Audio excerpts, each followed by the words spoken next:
where you got one of your chains got stolen. It wasn't stolen off of you. No, man. It was in a vehicle, and it got stolen out of the vehicle, correct? The whole vehicle got stolen. Oh, with the jewelry inside of it. In the atmosphere that I'm in right now, like, y'all don't see me dropping music every weekend, every week, and whoop. It's because I don't care. To show my girlfriend, I did come to Houston. I found love in Houston, man. I found peace in Houston. I came to Houston and started thinking way different. I stopped doing a lot of shit I was doing. I just like grew up. Stunna folk Vegas and DaBaby were on a straight-up takeover mission in the rap game, running wild together. But today, we're breaking down how everything blew up and why Stunna allegedly pulled a gun on one of DaBaby's own artists. Stunna folk Vegas came up in Salisbury, North Carolina with hardly any options to make it big. His dad wasn't around growing up, and at first, Stunna tried hustling on the court, balling in basketball and football.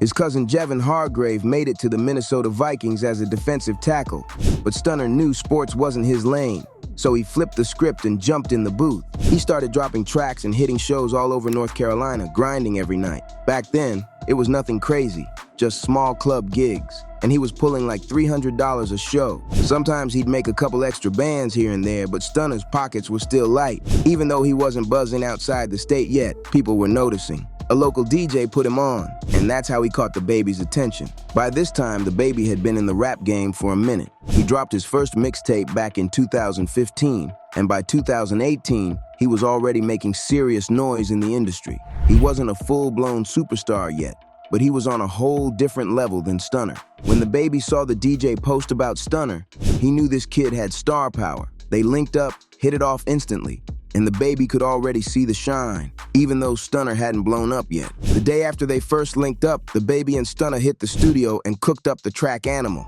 That joint blew up insane, ran up crazy numbers, and instantly put Stunna on the map. DaBaby wasn't just flexing. He made sure Stunna could ride that wave and keep the momentum going. From that moment, they were practically glued to the booth, and DaBaby started bringing Stunna out on shows too. After a few months riding with DaBaby, Stunna was on a whole different level. He went from making a few $100 a show to pulling in thousands every night. DaBaby was really pushing him hard, and when he dropped his Blank Blank mixtape in 2018, Stunna was the only feature on the tape. This was a major win for DaBaby. Jay-Z's Rock Nation label handled the distribution for Blank Blank, and that move really started leveling up his career. By 2019, DaBaby signed a massive 7-figure deal with Interscope, but he didn't just pocket the bag for himself. He made sure Stunna got a deal too. Already signed to DaBaby's label Billion Dollar Baby Entertainment, Stunna now had a major label deal backing him as well. In just a few months rolling with DaBaby, Stunna had gone from grinding small shows to living the dream and stacking serious money. Stunna told DJ Vlad that before DaBaby even signed him, he was already running up almost $200,000 on features and shows. And when Stunna and DaBaby dropped the track Ashley, DaBaby was hyping him hard. "I got my young nigga rich in 6 months. Play with me, get your shit busted." Stunna then dropped his first record with Interscope, and the streets went crazy. He was popping off big time. But the shine came with drama. Stunna started making headlines for all the wrong reasons when rumors spread that someone snatched the chains off his neck. Clips popped up on IG showing Stunna's chains, and people were claiming he got robbed. But Stunna jumped in and said the story was all capped. According to him, he had a shawl in Atlanta and left the chains in his whip. On the Only Way Out podcast, Stunna explained that the whole whip got stolen and he never even saw the dudes who took it. You got a little thing that just happened where you got one of your chains got stolen. It wasn't stolen off of you. No, man. It was in a vehicle, and it got stolen out of the vehicle, correct? The whole vehicle got stolen. Oh, with the jewelry inside of it. He wasn't about to pay to get the chains back either. He said he could just buy more jewelry. But while the money was flowing, Stunna's career was starting to slow down. 2019 had been huge. He signed his deal, dropped his first record, and was linking up with big names like Offset. But the momentum was starting to dip. Lil Durk and Lil Yachty were in the mix too, but Stunna and DaBaby were dropping track after track, running up crazy numbers every time they hit the booth. 2020 started wild. Stunna dropped his second album in January and hit number 29 on the Billboard 200. By February, he had the biggest track of his career when he hopped on Go Stupid with Polo G and NLE Choppa. But things started getting shaky. Critics weren't feeling Stunna the way they did in 2018 and 2019, and even the fans began to fade. He was still linking with big rappers and stacking money, but when he dropped another album in November 2020, the numbers tanked. The record didn't even touch the charts. In 2021, Stunna took a full foot off the gas and didn't drop anything. Meanwhile, DaBaby hit a major roadblock in his career. After going on the run, rolling loud, and losing some industry connections, Stunna came back in 2022 with his fourth record. Nobody knew it would be his last project on DaBaby's label, and behind the scenes, drama was brewing. DaBaby had also signed a female rapper, K Kilo, and they were dropping tracks together. K Kilo started getting buzz too, and the label was building a new wave. But the tension with Stunna was quietly about to spill over. Things got heated when DaBaby's drama with his baby mama, Denny Lee, started stealing the spotlight from K Kilo and her mixtape dropped. But that wasn't even the only mess at the label. Rumors started flying that Stunna allegedly put a gun in K Kilo's face, though nobody's fully clear on how it all started. K Kilo said she smashed one of Donna's girls' phones, and that's when the girl reportedly started screaming for help. Then, allegedly, Stunna walked up and pointed a gun at her. The drama didn't stop there. K Kilo started calling out Stunna for running from his beef in North Carolina and hiding out in Houston. She allegedly smashed his phone too. Stunna jumped on live and said the whole story was capped. He made it clear he would never hurt a woman and claimed K Kilo was just chasing clout after leaving DaBaby's label. I would never harm none of our black women. Not the righteous ones, not the dirty, not the... I wouldn't harm none of them. Saying she didn't have any real emotion left in the rap game. Some people weren't buying Stunna's side either. Tequila and others speculated he was running from ops in North Carolina. After all, Stunna's name comes from the block. He reps North Carolina hard and raps about sliding on ops, with tracks like Animal. He even said he's playing both sides, keeping the streets guessing and the drama alive. If he gets caught slipping, Stunna won't even be able to pick a side. The streets were wild. People talking about sliding on blocks, 2 3s, and linking up with homies to handle business. Stunna is allegedly affiliated with a set called YRB, and his homie Sin from the crew got locked up for allegedly catching a body. Stunna even posted him on IG, showing he was still repping the crew. 2021 was full of headlines for Stunna. Rumors started flying that someone tried to hit him at one of his shows, but the shooting actually went down at an after party, and it's unclear if Stunna was even there. K Kilo claimed he was living in Houston because he couldn't go back to North Carolina, but Stunna told Vlad TV the truth. He moved to Houston because he fell in love. While in Houston, he linked up with female rapper Mona Leo at a studio, and they started dating. I moved to for my girlfriend.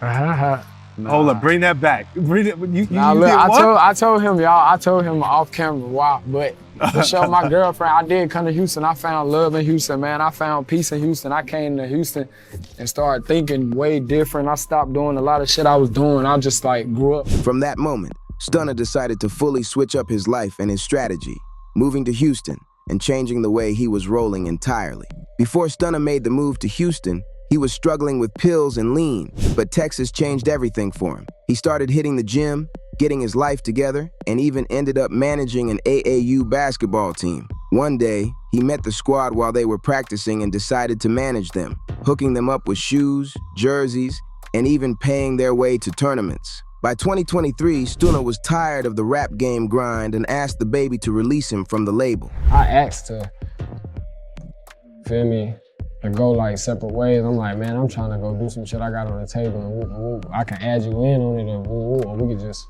I probably after talking a few times, we just, you feel me, it wasn't nothing more, nothing less than, all right, bet. You're gonna do whatever you're trying to do. When the news dropped that Stunna was no longer signed, the rumor mill went wild. People started saying he got dropped, and some sources claimed there was serious beef between him and DaBaby. Stunna went on IG Live and set the record straight. He didn't get dropped, but he didn't go into all the details. He told fans straight up that he didn't care about being a rapper, shaking it for streams, or beefing with other artists. The atmosphere that I'm in right now, like, y'all don't see me dropping music every weekend, every week, and it's because I don't care.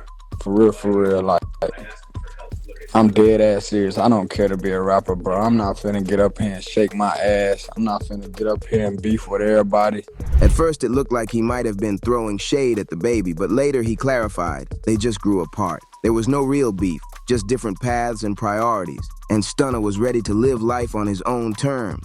Then in 2024, DaBaby revealed that Stunna reached out to him. He said he still wanted Stunna to win, but he was a little heated about how Stunna handled the situation with the fans and didn't let people talk freely about it. I tell that nigga right now, like, you know, I'm happy for him, because whatever you're doing now, that's what you want to be doing. That's what you'd rather be doing. I'm that type of nigga. It looked like DaBaby was pressed by how Stunna approached the drama publicly, but Stunna kept showing love, always giving props for how much DaBaby had helped launch his career. That's something you supposed to do on the front end.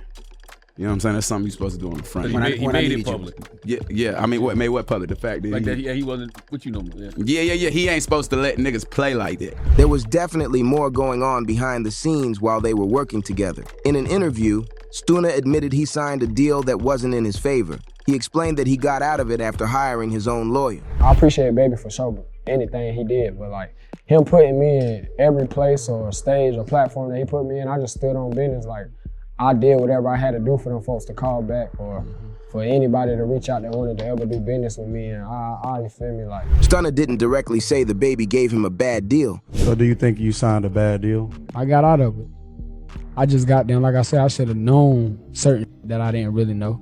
That Right. my new lawyer told me, like, once he got down to the nitty gritty, he like let me know, Right. like that. But it was clear he wasn't happy with how the money was moving. DaBaby was the one who put Stunna in the spotlight and kickstarted his career. But behind the scenes, things weren't working for Stunna, and there were moves and tensions that the public never saw. Fans thought Stunna might be done with the rap game for good, but in 2024, he signed with a smaller label, STB Entertainment, and dropped a brand new album. His fall off in the rap game was wild. He went from racking up millions of streams with every drop to barely hitting the 100,000 mark. Most of his new tracks were making waves, but the industry isn't Stunna's main focus anymore. Back in 2023, he had his first kid with Mona Leo, and a couple of years later they got married. Now Stunna's all about family life, talks about having more kids, and is focused on managing basketball players. He's even thinking about going to college to sharpen his skills and become even better at his job. He's not bringing in the same money he did while rolling with DaBaby,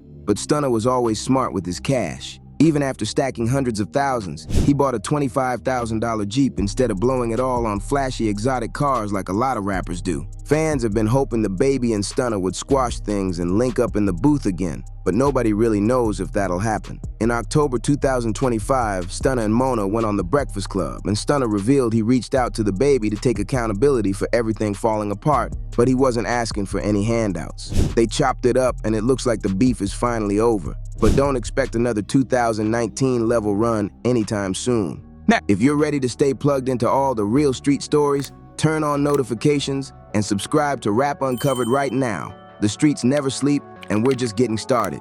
We drop heat every single day, and tomorrow's story is going to be even crazier, even deeper, and absolutely unmissable. Smash that like button, share this video with your crew, and drop your thoughts in the comments. We'll catch you in the next one right here at Rap Uncovered, where the truth of the streets lives.